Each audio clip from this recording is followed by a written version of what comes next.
핵이 없는 나라와 핵이 있는 나라의 국제적 영향력과 발언권은 차원이 다릅니다. 핵무장은 할 수만 있다면 반드시 해야 할 자주국방의 완성입니다. 그래서 국제법을 어기지 않는 선이라면 언제든 바로 핵무장을 시작할 수 있는 준비가 필요한데요. 그래서 준비했습니다. 오늘은 우리 국민들이 정말 궁금해하시는 대한민국 핵 개발의 실현 가능 여부에 대해 알아보겠습니다.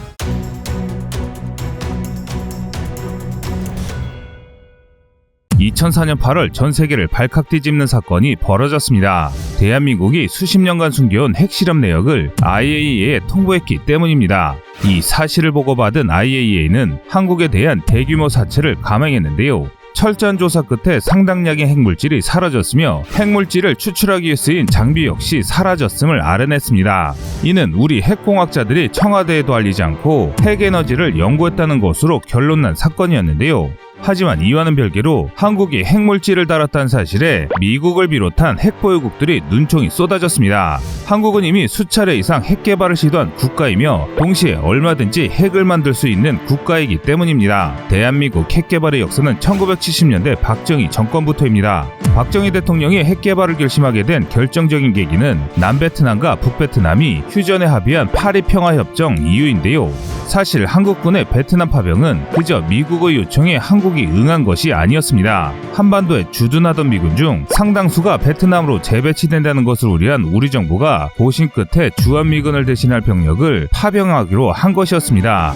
당시 주한미군은 휴전선 최전방에 배치되어 있었는데 북한이 공격할 경우 바로 미군이 공격받아 미국의 자동 참전이 이루어지도록 하는 인계철선의 역할을 하기 위해서였습니다. 인계철선 역할을 하는 미군이 줄어든다면 그만큼 북한이 대한민국을 침략할 가능성은 당연히 늘어날 것이고 이로 인한 빌미를 북한군에게 제공하지 않기 위해서였습니다. 즉 미군보다 국군을 보내는 게 대한민국의 평화를 지키는 방법이었던 것이죠. 이는 한국 정부가 이승만 대통령 시절인 1954년이나 쿠데타 직후인 1961년에 베트남 파병 제안을 미국에 건넨 것을 통해서도 확인할 수 있습니다. 당시 우리 정부는 부패한 남베트남 정부가 미국의 도움 없이 나라를 지킬 수 없다는 사실을 잘 알고 있었습니다. 하지만 미국의 반전 여론으로 남베트남은 결국 버려졌고 마찬가지의 입장인 대한민국 역시 언제든 버려질 수 있었습니다. 그래서 한국은 국가의 생존을 위해서는 그 어느 나라도 대한민국을 건들 수 없는 강력한 힘이 필요했습니다. 이런 이유 때문에 우리 정부는 독자적인 핵 개발을 위해 핵무기를 만들 수 있는 고농축 우라늄을 부산물로 뽑아내는 가압중수로 개발을 시작합니다. 동시에 자체적인 미사일 개발 사업인 백공 사업도 진행합니다. 목표는 나이키 미사일의 카피였는데요. 나이키 미사일이 핵폭탄을 싣고 상대 핵무기와 함께 자폭하는 핵요격 미사일로도 쓰였다는 점을 고려할 때 이는 분명한 독자 핵무장 시도였습니다. 처음엔 미국도 이를 무시했지만 1974년 인도가 핵실험에 성공하면서 태도를 바꿉니다.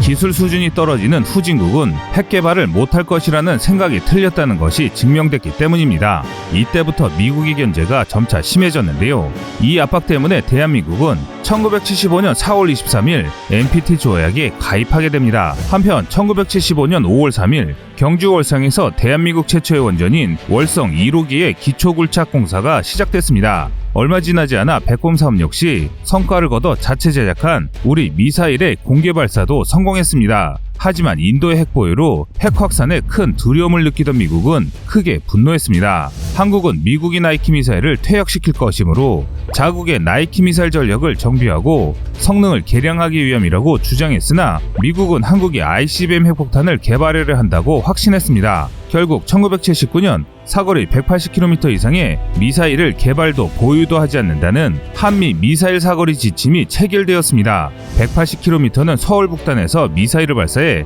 평양을 공격할 수 있는 최대 사거리입니다. 한마디로 북한과 싸우는 것 외에 쓰일 수 있는 무기의 개발을 금지당한 것입니다. 이는 박정희 대통령이 사망한 이후 12.12 쿠데타를 통해 정권을 잡은 신 군부 시절 더욱 안 좋은 쪽으로 개정됩니다. 그래서 자주국방을 꿈꿨던 백곰 사업은 완전히 폐지됐고 한국원자력연구소는 한국에너지연구소로 개명되었으며 프로그램에 참여했던 이들이 모두 해고됐습니다. 이 개명을 일부 인사들은 창씨 개명에 빗대기도 했을 만큼 충격적인 인사처리였습니다. 당시 국방과학연구소의 경우 무려 80%의 인력이 감원됐는데 쿠데타로 인한 통치 명분이 없는 신군부가 미국을 끌어들이기 위한 것이라고 역사는 평가하고 있습니다. 그런데 그런 신군부조차 뒤로는 비밀리에 자주적인 핵 개발을 시도했었는데요. 1982년 4월부터 2개월간 수미리그램의 플루토늄을 실험적으로 추출했다는 사실이 1998년 IAEA 사찰 과정에서 밝혀졌기 때문이죠. 박정희 정권 시절 건설된 월성원전의 가압중소로 해서 부산물로 생성된 핵물질 역시 꾸준히 축적되면서 한국은 점차 마음만 먹으면 핵무장이 가능한 나라가 되어갔습니다. 하지만 이를 우려한 미국은 1990년 MTCR을 개정하는데 기존 협정에 대해 180km 이상의 로켓조차 개발하는 것을 금지하도록 조약 개정을 요구했습니다. 당시까지만 해도 힘이 부족한 한국은 결국 이를 수용하며 이 결과는 한국 항공우주 개발의 태보를 가져왔습니다. 한국의 군부정권도 문민정부도 공통된 것이 하나 있다면 자주국방을 포기하지 않았고 역대 어느 정권이든 좌우를 막론하고 미사일 지침의 개정을 추진했습니다. 그리고 1994년부터 불거지기 시작한 북한의 핵개발과 클린턴 정부의 실망스러운 대처는 핵개발에 대한 국민적 열망에 불을 지폈습니다. 핵을 만들지 못하더라도 북한을 비롯한 주변국에 억지력을 행사할 수 있는 미사일 전력을 만들어야 한다는 여론 역시 이 무렵 본격화되기 시작했습니다. 그래서 대한민국은 미국의 반대로 가입하지 못했던 미사일 통제체제 MTCR에 가입하면서 핵무기를 제외한 미사일 무기를 개발할 수 있는 명분을 확보하게 됐는데요. 그런데 미국을 비롯한 핵보유국들은 한 충격적인 사건이 일어나면서 시선이 북으로 쏠리게 됐습니다. 바로 2006년 북한이 1차 핵실험에 성공하면서 핵개발에 성공했기 때문입니다. 핵폭탄을 소형화해 ICBM이나 SLBM에 탑재할 수 있게 된 것은 불과 수년밖에 되지 않았지만 당시로서는 북한이 핵실험에 성공했다는 사실만으로도 세계 각국은 충격에 빠졌습니다.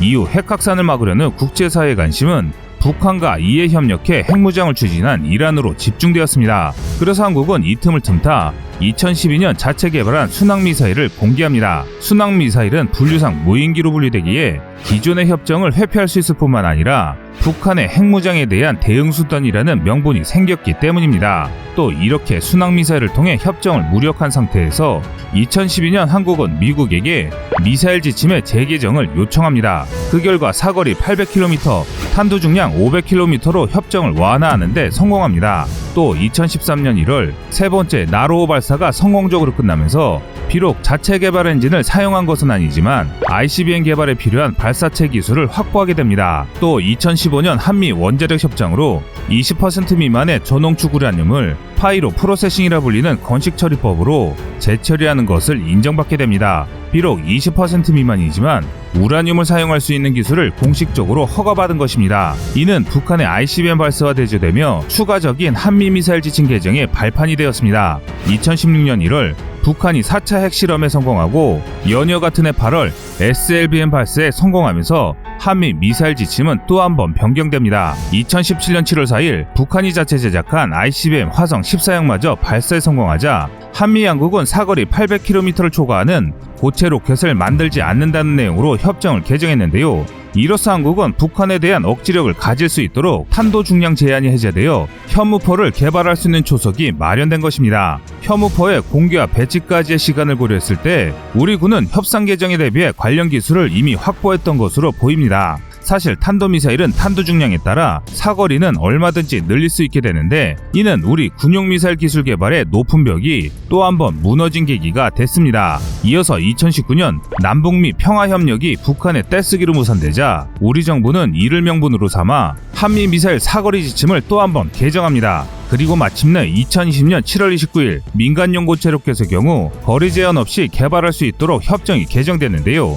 사실상 이것은 탄두만 넣으면 완벽한 수준의 ICM을 개발할 수 있는 길이 열리게 된 것이라 할 수 있습니다. 현재 자체 개발 중인 액체 로켓 누리호 발사뿐만 아니라 고체 로켓, 우주 로켓까지 개발한다면 우리는 2030년이 되기 전에 ICBM으로 전환할 수 있는 고체 우주 로켓을 볼 수 있게 됩니다. 그동안 한국은 정치 성향이나 정권에 상관없이 꾸준히 미사일 지침을 개정해왔습니다. 그 노력은 지금도 이어지고 있는데요.